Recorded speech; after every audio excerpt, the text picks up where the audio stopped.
से तेजस्वी यादव पीछे हो गए हैं। जो यहाँ कांटे की टक्कर है वो जरूर है। बीजेपी के सतीश कुमार 2288 वोट से आगे चल रहे हैं, तो कभी 100 सीट से तेजस्वी यादव आगे हो जाते हैं, तो कभी 200 सीटों से यहाँ दूसरे प्रत्याशी यानी कि सतीश कुमार आगे हो जाते हैं। तो यहाँ कुल मिलाकर हम ये जरूर कह सकते हैं कि कांटे की टक्कर तेजस्वी यादव और सतीश कुमार के बीच में है। राघोपुर विधानसभा का ये सीट फिलहाल चर्चा का विषय बना हुआ है, क्योंकि दोनों ही तरह से जो सीटों का दावा किया गया, जिन वोटों के लिए दावे किए गए, वो अंतराल यहाँ पर नजर आ रहा है। लेकिन बड़ी बात हो जाएगी, तेजस्वी यादव का पीछे जाना भी महागठबंधन के लिए नुकसानदायक होगा। 20 सालों के रिकॉर्ड को आप देखिए, 20 सालों में जिस तरह से चुनाव सामने आए, वो चुनाव परिणाम लोगों को बेहद जागरूक करने वाले थे। आप जिस तरह से अन्य कह सकते हैं सीटों के बंटवारों से लेकर के, और बीजेपी के लिए देखिए ये बड़ी बात है, 101 सीटें मिलना और 90 सीटों पर बढ़त बनाए रखना बेहद शानदार प्रदर्शन इसे माना जा सकेगा। और ये जादू किसका चला? क्या प्रधानमंत्री नरेंद्र मोदी के बातों से लोग खुद को उनके साथ जोड़ सके? क्या यहाँ नीतीश कुमार के बड़े फैक्टर्स काम आए हैं, जिस पर उन्होंने महिलाओं के लिए बातें कही, जो पिछले कई चुनाव में नीतीश कुमार ने नहीं किया, वो इस बार के चुनाव उन्होंने किया, जिसमें उन्होंने मुफ्त की बातें कही। आप देखिए पिछले कई चुनावों का देखेंगे तो नीतीश कुमार की तरफ से कभी भी मुफ्त किसी भी चीज के लिए जिक्र नहीं हुआ, लेकिन इस बार मुफ्त बिजली दी गई, रोजगार के लिए महिलाओं को पैसे दिए गए, महिला सम्मान योजना किस तरह से बढ़ाने की बातें, दीदी माई बहन योजना की बातें कही जा रही थी महागठबंधन की तरफ से, वो अब बिल्कुल भी जो वादे थे अब वो शायद ना पूरे हो सके, क्योंकि आंकड़ा बहुत पीछे चला गया है महागठबंधन के लिए। आप ये समझिए वापसी करना कितना मुश्किल होने वाला है, क्योंकि अब तक तो एक वो पॉजिटिवनेस थी, एक कह सकते हैं कि इनके भीतर सकारात्मकता थी कि हम आ सकते हैं, एक दमदार वापसी हो सकती है। क्या 35 सालों 30 सालों के बाद कांग्रेस का कुनबा यहाँ पर मजबूत होता? ये सवाल बहुत सारे थे, लेकिन देखिए जो बम्पर वोटिंग को लेकर बातें कही गई, वो बम्पर वोटिंग तो अब एनडीए के खेमे में जाती हुई नजर आ रही है। 72 लाख मतदाताओं का जिक्र जो तेजस्वी यादव पिछले दिनों कर रहे थे, वो 72 लाख मतदाता शायद एनडीए के ही थे, जिस पर जो लगातार बातें एनडीए के तमाम नेताओं ने भी कही थी। फिलहाल जो ब्रेकिंग प्लेट पर हम आपको दिखा रहे हैं ग्राफिक्स के जरिए, ये समझिए कि राघोपुर सीट कितना दिलचस्प हो जाता है, क्योंकि पल पल की यहाँ जब अपडेट चुनाव आयोग की तरफ से की जा रही है, तो महज कुछ 100 के ही वोटों का अंतर रह रहा है। कभी तेजस्वी आगे हो जा रहे, कभी सतीश आगे हो जा रहा है, लेकिन सतीश फिलहाल इस वक्त आगे चल रहे हैं। बीजेपी के उम्मीदवार है राघोपुर से सतीश कुमार, 2288 यहाँ मतों से वे आगे हैं, और तेजस्वी को पछाड़ना ये बड़ी बात हो जाएगी। और चुनाव में बहुत कुछ संभव है, बिहार में बहुत कुछ संभव है। एग्जिट पोल को नकार दिया गया, एग्जिट पोल में जो सीटें महागठबंधन को दी गई, वो सीटें तो इस आंकड़ों में कहीं आपको दूर दूर तक नजर नहीं आएगा। तो एग्जिट पोल एग्जैक्ट पोल तो नहीं हुआ, एग्जैक्ट पोल इसलिए नहीं हुआ क्योंकि महागठबंधन ने जितनी उपेक्षा की थी अब की आएगा, जितनी बातें उन्होंने विपक्ष के लिए कही और जितनी अपेक्षा उन्होंने की थी कि कितनी सीटें उन्हें आएगी, वो उनकी जो मनोकामना है वो शायद इस बार के विधानसभा चुनाव में ना पूरी हो सके। लेकिन अब इस पर पूरा ही मंथन होने वाला है। चलिए न्यूज रूम का वापस रुख कर लेते हैं। सहयोगी रश्मि श्रीवास्तव हमारे साथ बनी हुई है। रश्मि, तमाम दावे और वादों के बावजूद भी महागठबंधन काफी पीछे रह गया है। एग्जिट पोल तो कहीं से भी सही साबित नहीं होता हुआ नजर आ रहा है, क्योंकि देखिए तेजस्वी यादव राघोपुर से फिर से पीछे चले गए हैं, और ना सिर्फ राघोपुर की बात करते हैं, कई ऐसी विधानसभा सीटें हैं जहां पर महागठबंधन पीछे, और 90 से अब एनडीए ने अपनी बढ़त बनाई है। बीजेपी अकेले 90 सीट पर जीत रही है।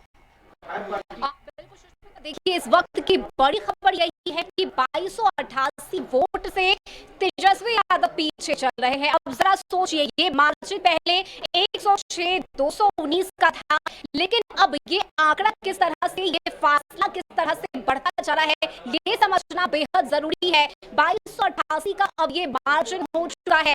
राघोपुर की सीट जो कि गढ़ कही जाती थी, और तेजस्वी यादव ने यहाँ से जीत का दावा किया था, और यही सीट से वो भी वैसा चेहरा जिसे महागठबंधन के सीएम फेस के तौर पर पेश किया गया, जिसके चेहरे पर चुनाव लड़ा गया, आज वो चेहरा तेजस्वी यादव का पीछे है। राघोपुर की सीट की हम बात कर रहे हैं। इसके अलावा बिहार के 243 विधानसभा क्षेत्रों पर अगर हम नजर डालें तो हम ये अब कह सकते हैं कि ये वाकई में एक तरफा नतीजा आता हुआ नजर आ रहा है और बस कुछ पल का इंतजार और है जब आखिरी मुहर लग जाएगी इस खबर पर कि किस सीट से कौन से प्रत्याशी ने जीत हासिल की है। और हमारे साथ सहयोगी दीपक शर्मा है, उनसे भी बात कर लेते हैं, क्योंकि दीपक देखिए ये जो अब नतीजे सामने आ रहे हैं, ये जो रुझान अब सामने आ रहे हैं, मुझे लगता है कि ये एक तरफा है और अब इसमें कहीं से कोई गुरेज नहीं है कि नीतीश कुमार के नाम पर पीएम मोदी के चेहरे पर लोगों ने वोट किया भी है, प्रत्याशियों को जिताया भी है और प्रचंड बहुमत की तरफ अब ये रुझान बढ़ रहा है। बिल्कुल ऐसा कह सकते हैं, लेकिन कहें कि थोड़े निराश शायद नीतीश कुमार होंगे, क्योंकि उनकी पार्टी ने उनके लिए लक्ष्य 225 का रखा था। थोड़ी सी कमी है, 200 से पार हो गए हैं, लेकिन क्या 225 कितने में भी हम संतुष्ट नहीं होंगे और चाहिए। बिल्कुल ये अप्रत्याशित अगर कह सके तो गलत होगा, क्योंकि लक्ष्य रखा गया था। अब भले ही आप कहें कि लोकसभा के चुनाव में प्रधानमंत्री ने 400 पार का लक्ष्य रखा था, लेकिन उसका इशारा प्रधानमंत्री ने दिया था कि हमने इस लक्ष्य को इतना बड़ा रखा ही है ताकि विरोधियों को फंसा सके। वो इशारा उन्होंने दे दिया था, लेकिन यहाँ नीतीश कुमार अपने काम को लेकर इतने कॉन्फिडेंट थे, खास तौर पर महिलाओं का जो उन्हें साथ मिलता रहा है। और आप देखिए, चुनाव से पहले वो बिहार का 2 दौरा कर चुके हैं। एक दौरा तो उस यात्रा के दौरान वो महिलाओं से रूबरू हो रहे थे, जीविका दीदियों से रूबरू हो रहे थे, और वो जो महिलाओं के साथ ऑब्जर्व कर रहे थे उसका विरोधियों ने मजाक उड़ाया था कि महिलाओं के पास पहले अच्छा कपड़ा नहीं होता था, अब कम से कम वो अच्छा कपड़ा पहनकर दिख रही हैं, कम से कम बाहर घूम रही हैं। लड़कियों के पास अभी भी आप देखिए कि कई जगहों पर लड़कियां फंक्शन में जाती हैं तो वो स्कूल ड्रेस पहनकर जाती हैं, क्योंकि उनके पास वही 2 अच्छे कपड़े हैं जो सरकार की ओर से उन्हें मिले हैं। तो इन चीजों को लेकर नीतीश कुमार वाकई में बेहद कॉन्फिडेंट हैं, और उस कॉन्फिडेंस पे कहते हैं सोने पे सुहागा, the cherry on the ice cream, वो था चुनाव से ठीक पहले ये घोषणा करना कि महिलाएं अगर अपना रोजगार करना चाहती हैं, अपना कारोबार करना चाहती हैं, तो उसके लिए सरकार उन्हें आर्थिक सहयोग देगी, और सहयोग की पहली किस्त 10,000 के तौर पर महिलाओं के खाते में जाने लगी थी।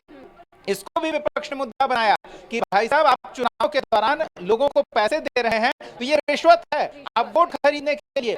लेकिन इसकी शुरुआत चुनाव से पहले हो चुकी थी, इसलिए निर्वाचन आयोग ने, चुनाव आयोग ने उस पर कोई रोक नहीं लगाई, क्योंकि एक प्रक्रिया चल रही थी, उस सतत प्रक्रिया पर रोक लगाने की कोई मतलब नहीं। दीपक, एक और बात हम अपने दर्शकों को याद दिला दें कि जब 10,000 रुपए अकाउंट में दिए गए थे महिलाओं को, उस वक्त एक बयान भी विपक्ष का सामने आया था कि 10,000 दिए तो जा रहे हैं, लेकिन फिर आपसे वापस ले लिए जाएंगे। ये कंफ्यूजन क्रिएट किया गया था, जिसे बाद में नीतीश कुमार ने दूर किया। बाकायदा उन्होंने इन चीजों को स्पष्ट किया कि नहीं, हम पैसे वापस नहीं लेंगे, आप महिलाओं के लिए हम ये पैसे दे रहे हैं, आपके रोजगार के लिए, आपके उत्थान के लिए दे रहे हैं। तो ये जो भ्रम फैलाया जा रहा है, ये जो भ्रामक स्थिति पैदा की गई है, इस पर उन्होंने पूर्ण विराम लगाया। बिल्कुल, कहते हैं ना, politics is a game of perception. आप जो छवि बनाते हैं उस छवि का बिल्कुल प्रभाव पड़ता है। तो विपक्ष को और कुछ नहीं मिला, तो उन्होंने एक अवसर बनाया कि जिस चीज से महिलाएं सबसे ज्यादा प्रभावित हो रही है, और पुरानी चीजें लोग भूल जाते हैं, नई चीजें याद रहती है, तो नई चीजों में ये 10,000 रुपए की सहायता राशि महिलाओं को आत्मनिर्भर बनाने के लिए जो नीतीश सरकार ने दी थी। और सिर्फ नीतीश कुमार नहीं, आप देखिए कि अमित शाह ने भी आखिरी दौर में 2 सभाओं में इस बात का उल्लेख किया था कि ये 10,000 रुपए वापस नहीं लिए जाएंगे, और अगर आप इसका सदुपयोग करती हैं तो 2 लाख रुपए आपको और मिलेंगे। तो ये एक भरोसा था कि नीतीश कुमार वापस ही करेंगे, और महिलाओं के लिए उन्होंने इतना कुछ किया है तो उसमें और ये जोड़ेंगे। तो महिलाओं का साथ, आधी आबादी का साथ, और ये वोटर्स के रुझान से भी स्पष्ट होता है। पहले चरण में भी महिलाओं ने बढ़ चढ़कर हिस्सा लिया मतदान में, और दूसरे चरण में तो पुरुषों को काफी पीछे छोड़ दिया, और उसका पूरा प्रभाव आप कह सकते हैं कि महागठबंधन ने कोशिश की थी, राहुल गांधी ने कोशिश की थी, तेजस्वी ने कोशिश की थी कि महिलाओं को माई बहन योजना के माध्यम से हम लुभाएं, 2500 रुपए महीने के उनके खाते में जाएं, और फिर हर घर को नौकरी दें। बच्चों को लेकर भावनात्मक तौर पर जुड़ने की कोशिश थी। बुजुर्ग मतदाता हैं, उनके साथ जुड़ने का प्रयास था कि हम सामाजिक सुरक्षा से जुड़े जो पेंशन योजना है या अन्य योजना है, वृद्धा पेंशन है, विकलांग पेंशन है, उसे बढ़ाएंगे। लेकिन उससे पहले ही नीतीश सरकार ने उसमें एक सम्मानजनक बढ़ोतरी बढ़ोतरी करनी थी, उसको लेकर भी विरोधियों को परेशानी थी कि आप चुनाव के समय ये क्यों कर रहे हैं। तो वो समझ रहे थे कि उनके साथ चुनाव में क्या होने वाला है, लेकिन उन्होंने भी भरपूर कोशिश की, लड़ाई कहीं से भी कमजोर नहीं रखा। उन्होंने साम दाम दंड भेद जितना वो कर सकते थे उतना उन्होंने किया, लेकिन जनता के सामने वो पिछड़ गए। बिल्कुल जनता के सामने पिछड़ गए। और देखिए दीपक, राघोपुर सीट की अगर हम बात करें तो ये गढ़ कहा जाता रहा है आरजेडी का, और इस गढ़ में तेजस्वी पीछे है। आप जरा सोचिए, क्या ये जो शाख उनकी दाव पर थी, जो प्रतिष्ठा उनकी सामने थी, क्या वो अब धूमिल हो रही है? क्योंकि ठीक है, अभी हम अंतिम मुहर इस पर नहीं लगा सकते, हो सकता है कि 1-2 घंटे के बाद परिणाम और भी ज्यादा उलटफेर इसमें आ सकते हैं, लेकिन अब ये 2200 का आंकड़ा पहुंच चुका है। 2288 का ये मार्जिन है, क्या इसे वो भेद पाएंगे, कम कर पाएंगे? देखिए, ये कम कर पाएंगे या नहीं कर पाएंगे, ये तो अलग अलग जगहों पर जब ईवीएम खुलेंगे तब पता चलेगा, लेकिन इतना जरूर है कि इन आंकड़ों ने महागठबंधन के कॉन्फिडेंस को कम किया है, तेजस्वी यादव के कॉन्फिडेंस को कम किया है।